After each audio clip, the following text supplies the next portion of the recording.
My name is Vega. Um, this is only my second meeting. I was fully initiated into the temple. I believe it was in January.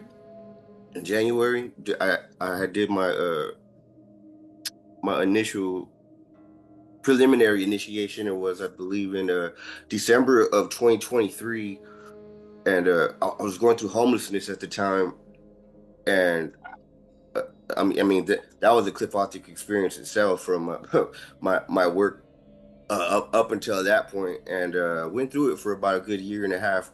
Me and my girl, and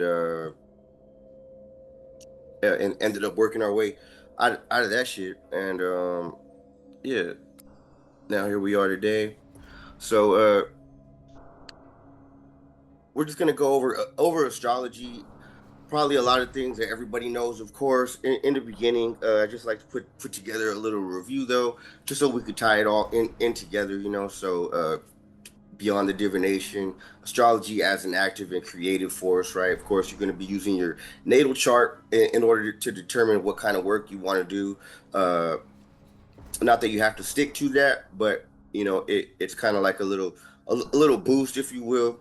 I like to correlate that to, I don't know if anybody's familiar with the game Mario Kart, but like when you drive over the arrows, and you get that little boost, and go fast. That's kind of like working with your natal chart in specific placements when they're in particular alignments and whatnot.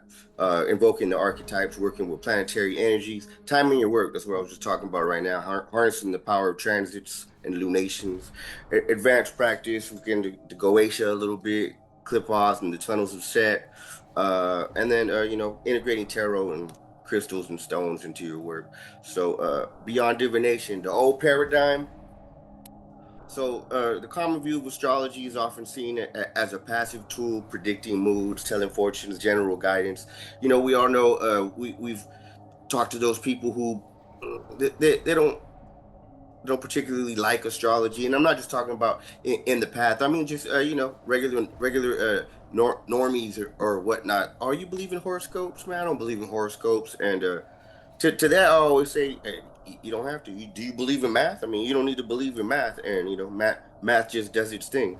So, anyways, while all these other methods right here and tools or I should say, and uses are valid. It's only surface surface level. Uh, it is an ancient science, one of the oldest sciences, as a matter of fact. So astrology as a living force, the shift. So we move from a passive reception to active creation. Why is that? Because we're on the path. We're on the left hand path. We're the creators. So the goal is to use the energies of the cosmos not to just understand our world, but to purposefully shape it. To understand that reality is malleable, of course, through the day-to-day actions that you do, but also through your consciousness beginning there. So the cosmos is not a distant fate, but a source of archetypal forces to engage, command, and embody. The natal chart, your personal temple. See it as your personal temple. It's more than a map. It's a sacred blueprint and a precise map of your unique energetic structure. Think of the houses as the halls. The houses of your chart are the sacred halls of your personal temple. Think of the planets as the powers. The planets within these houses are the gods, spirits, and the powers that reside there. But the key to this, to unlocking it, is understanding that your natal placements or the natal placements of others could give you deep insight into the energies most accessible and resonant to you or with you.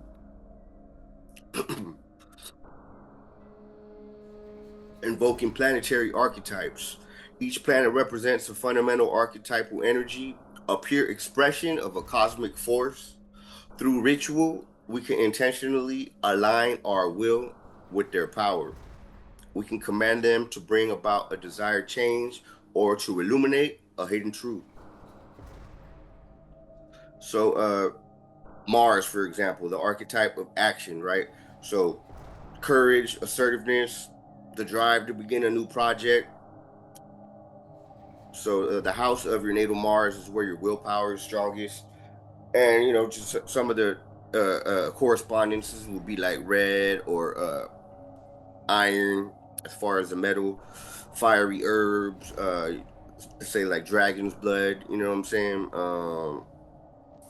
So the intention to use it to direct action or oriented language. So let's say if you have Mars like in a house of communication, I mean in a sign of communication like an air sign like Gemini or Libra or Aquarius, that then you could use that to direct the action or of your language. Uh so Venus, for example, like yesterday Venus just went into Virgo, right? So that's probably why I'm feeling pretty under the weather right now. Anyways,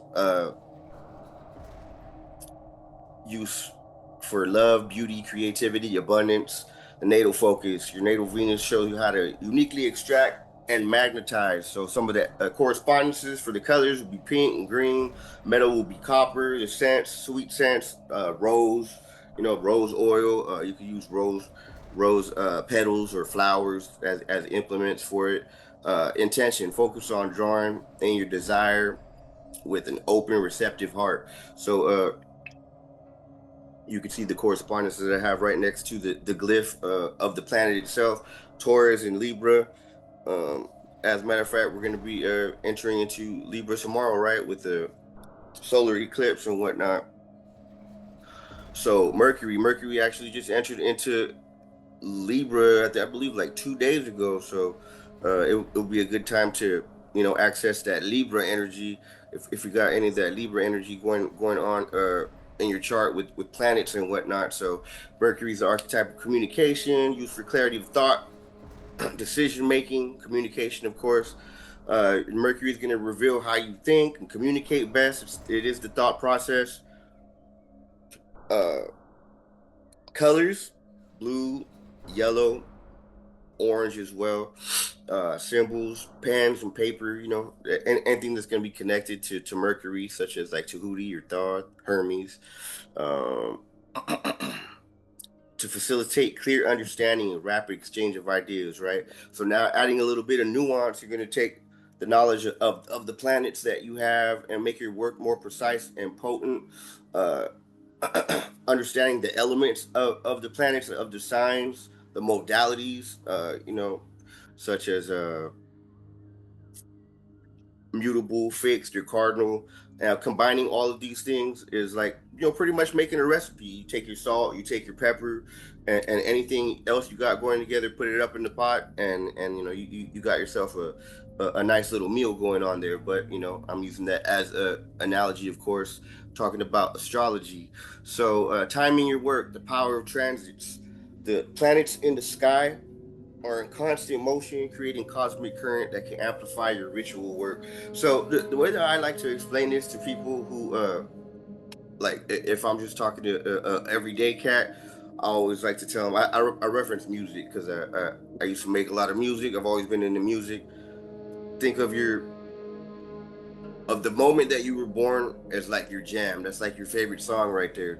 And so that song is always playing for you, but the second after you were born, that song is changing. The song and the song continues to change. And it's funny because DJs of today don't understand this, but not every song mixes well together. Not every song mixes well together. So you might have to slow down the BPMs and whatnot on another one. You got to make sure that the tempos are matching and whatnot. But in all cases, it's just not gonna happen right now. This is where we're gonna get harsh aspects and whatnot. But we'll get into that in a little bit. But timing your work precisely, like fast moving. You got the sun and the moon for timing daily and monthly work, right? The sun is moving a degree a day, and the moon's moving roughly about 10 degrees a day. Uh, Slow moving planets, you got Jupiter and Saturn. Taking a little bit longer. Jupiter is taking about a year to move through a sign, whereas Saturn is taking roughly about 2.5 years.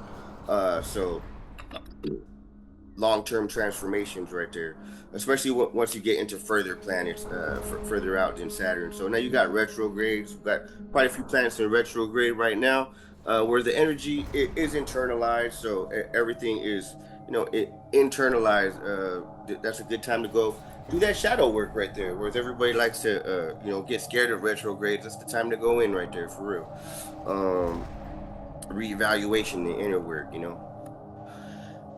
Working with the lunar current. The moon governs emotion, intuition, subconscious cycles, new moon, new beginnings. You know that we got that solar eclipse tomorrow. So that's a good one to tap into right there at the last degree of Virgo. See, for me, it's a great one right there because it's going to be the doorway to my eighth house right there where I got a nice little collection of planets. So it's about to be cracking for the next month or so with that, and probably a little bit past because I already know all kinds of things are going to be activated with a bunch of work that I've been doing.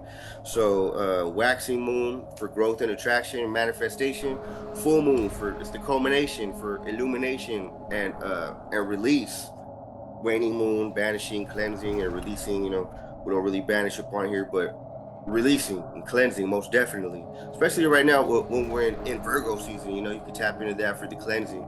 So working with the solar current, the sun's journey through the zodiac defines the overarching energy of the season. So aligning your ritual work with the dominant archetype of the current astrological sign. So like I said, like the sun is transiting through Virgo right now, so about to hit that last degree, especially with that mm, today, as a matter of fact, the sun is in opposition to Saturn. So Saturn being in Pisces right now, sun being in Virgo, it's a good time to peep out that health, or to just do some spiritual cleansing, maybe a spiritual bath or whatnot. um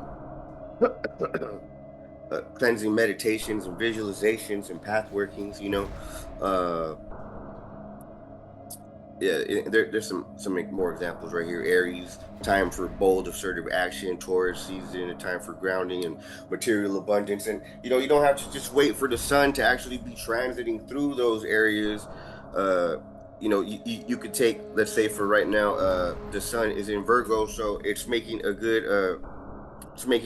trine to any Taurus planets that you may have, or if you got some Gemini planets, that's a square. So that's a harsh aspect. Good time to tap into right now. If you got some squares going on between you know, the Sun in Virgo and any Gemini planets, or maybe Sagittarius, or opposition in Pisces, for sure. Harnessing aspects, like we were just talking about right now, the conduits of power. Aspects are the geometric angles planets form with one another. They are the conduits and catalysts for planetary energy. Major aspects, most powerful: conjunctions, oppositions, squares, trines, and sextiles. Minor aspects, subtle nuances like quincunxes, semi-sextiles, etc. Understanding aspects allows for hyper-specific and potential work. The way that I like to explain aspects is gonna be a little musical reference.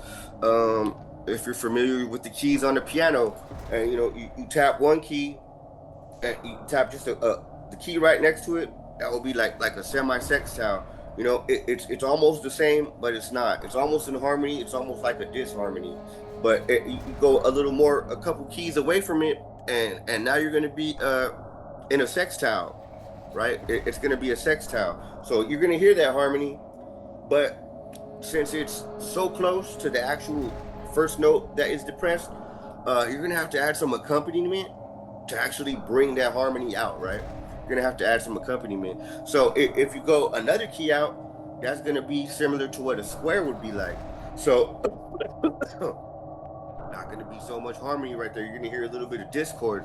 But if you hop another key out right there, now you're going to hear what a trine would sound like, and it's more of it's a broader harmony than what that sextile would be, because of the note differentiation. Now it's a little bit further apart, so you could hear the difference between this note and this note, but they're in harmony, so it brings it out much more, right? And then if you accompany a trine, I mean, it's going to be a whole lot more harmonious sounds going on, especially if you accompany it with a sextile and whatnot. But I don't know. This is just my musical correspondences, because I mean, it is the music of the spheres after all, right? And everything is frequency and vibration. So ritual application of aspects. So something that I've gotten into for like major aspects, right? Would be like say like a T square. Will be naming it, and then just working with that aspect itself, like like if it is an entity of your own creation. So it now you could pretty much harness it and familiarize yourself with it, just through that one name that you give it, rather than having to understand everything in its separation and whatnot. And it's worked pretty well for me. So anyways, challenging aspects like squares, oppositions, don't view them as negative, but as friction points that generate immense power, right? I mean, they will fuck with you if you don't understand them. If you don't understand them, but the more you get to consciously understand them, that's part of the integration right there. And through that integration, then you begin to harness that immense power that's always going to be there, especially when it's activated through transits. So you could use it to break barriers, transmute difficult energy, or command transformation. Harmonious aspects such as trines and sextiles are windows of opportunity where energy flows freely, ideal for manifestation, attraction, and effortless integration. So rare aspects like grand trines, a closed circuit of harmonious energy used for deep inner work, creation, and strengthening foundations. The T square, like I just mentioned, generates powerful tension used to overcome specific obstacles and command a breakthrough. The yod, or the finger of God, it points to a karmic purpose, has a focal point, if you will. So use it to align with your spiritual path or to master a difficult life lesson. I mean, and it's always going to be right there, but this is why you got to familiarize yourself with these harsh aspects or rare aspects, if you have any, and continue to utilize them throughout your life as the planets continue to move. So the infernal current, integrating the Goetia. 72 spirits of the Goetia are forces deeply intertwined with the zodiac and the planets. Popular systems. Aleister Crowley system links each spirit to a specific 10-degree decan of the zodiac.